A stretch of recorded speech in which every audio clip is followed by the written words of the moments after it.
postingannya Pandawara yang kemudian gue nggak tahu serius atau enggak ya. Cuma kalau serius juga boleh lah gitu. Makanya gue bilang ya yuk ayo gue 1 miliar pertama deh gitu. Karena gue juga cukup merasa terganggu dan resah dengan banyaknya penambangan liar dan juga penebangan pohon liar yang kemudian secara tata kelola lingkungan itu menurut saya pribadi meresahkan, yang harusnya lebih ditertibkan lagi dan kemudian lebih dijaga lagi secara aturan dan juga diatensi menurut aku. Itu sebenarnya bentuk keresahan saja.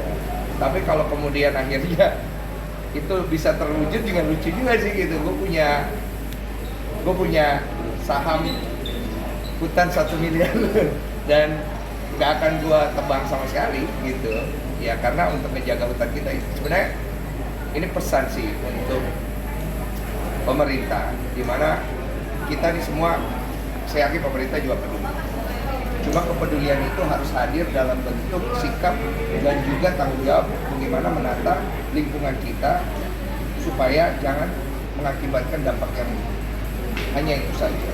Saya yakin pesan itu pasti diterima oleh pemerintah, karena pemerintah juga pasti mereka juga akan mengevaluasi dan terus mengevaluasi kebijakan-kebijakan yang perlu dilakukan. Salah satu contoh kan kemarin ada 1080-an apalagi namanya sertifikat tanah di Tesonilo yang masih daerah kawasan konservasi yang akhirnya dibatalkan kan sama Menteri Pak siapa Nasrun ya? Siapa namanya? Pak Raja Jul. Yang menteri yang urus tanah tuh. Nusron Wahid. Iya, Pak Nusron. Jadi menurut aku apapun yang kita sampaikan, saya yakin pemerintah juga pasti dengar. Yang penting cara kita menyampaikan juga yang ada adab aja sih menurut aku. Kan nggak hanya pohon 1M, jadi Caknan pun Iya. kecolek nih. Artinya ya. Udah 2M ya? Ya 2M nih, mau tidak mau nih kan, kalaupun itu terjadi ya, kalau artinya Iya. keseriusan untuk mengembalikan lagi hutan yang dipakai oleh para oknum-oknum itu. Iya, kita kan menganggap ini dilakukan oleh oknum-oknum yang tidak bertanggung jawab, yang hanya menguntungkan diri sendiri dan memperkaya diri sendiri, tapi kemudian tidak memikirkan dampaknya. Kita udah lihat kan dampaknya. Apa yang terjadi di Sumatera terhadap keluarga dan saudara-saudara kita di Aceh, di Sumut dan Sumba. Itu terjadi bukan karena tanpa sebab, dan kita nggak bisa nyalain alam dan iklim. Itu pasti akan terjadi, alam dan iklim dan terjadi di semua negara. Tapi bagaimana negara-negara lain mengantisipasi itu kan ya pasti yang dijaga lingkungannya dulu, tanah serapan yang ada di situ. Daerah Aceh itu kan banyak tanah gambut. Bagaimana tanah gambut itu sebenarnya kan tidak cocok kalau kemudian jenis-jenis tanaman yang jenis kelapa sawit dan lain-lain itu masuk di sana. Karena resapan daripada pohon kelapa sawit itu beda dengan pohon-pohon yang lain. Oleh karena itu sebenarnya ini bentuk kekhawatiran kita, jangan sampai di masa depan generasi penerus kita ditinggalkan bencana, karena negara kita itu kan negara yang sangat tropis. Curah hujan dan iklim kita itu sangat ekstrim sekali, bisa terjadi dalam waktu cepat. Makanya kan pohon-pohon itu dan hutan-hutan itu adalah pelindung kita.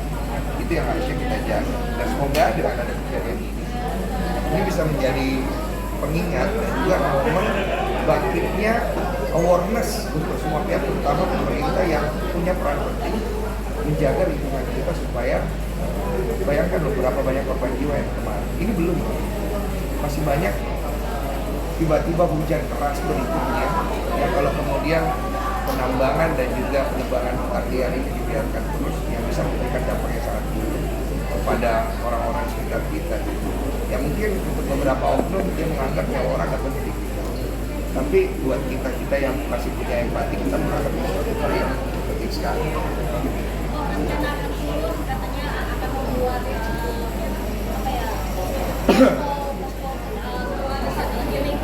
rencana untuk membuat posko itu sudah aku lakukan dari awal. Kemudian aku sudah melanjutkan ke beberapa titik. Tadi aku baru selesai mengirimkan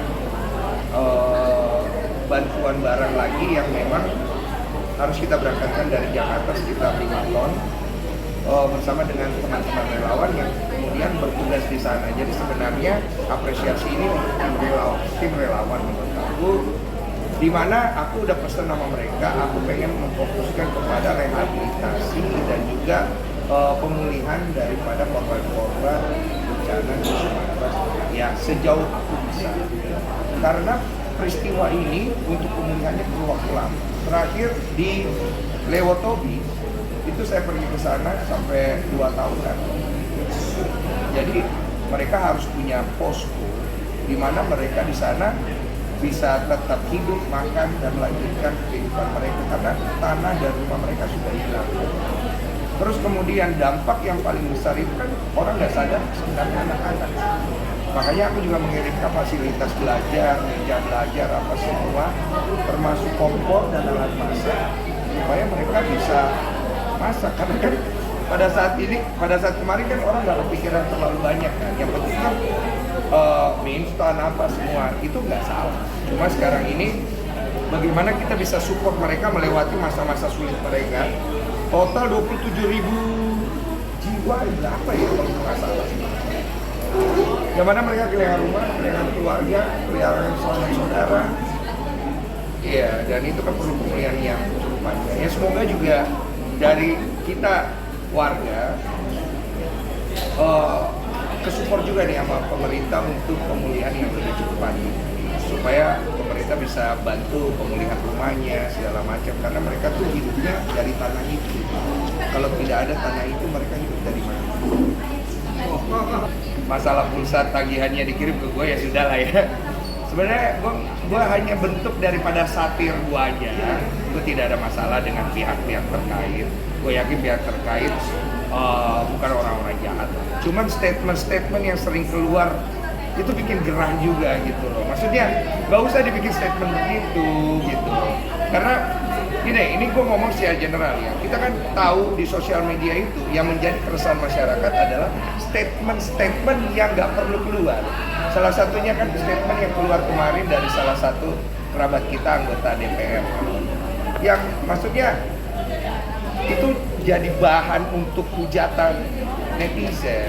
Gue pribadi menyayangkan hal itu karena menurut gue itu memecah belah bangsa. Bangsa ini dipecah belah dengan narasi-narasi yang ada di sosial media karena ada bahannya.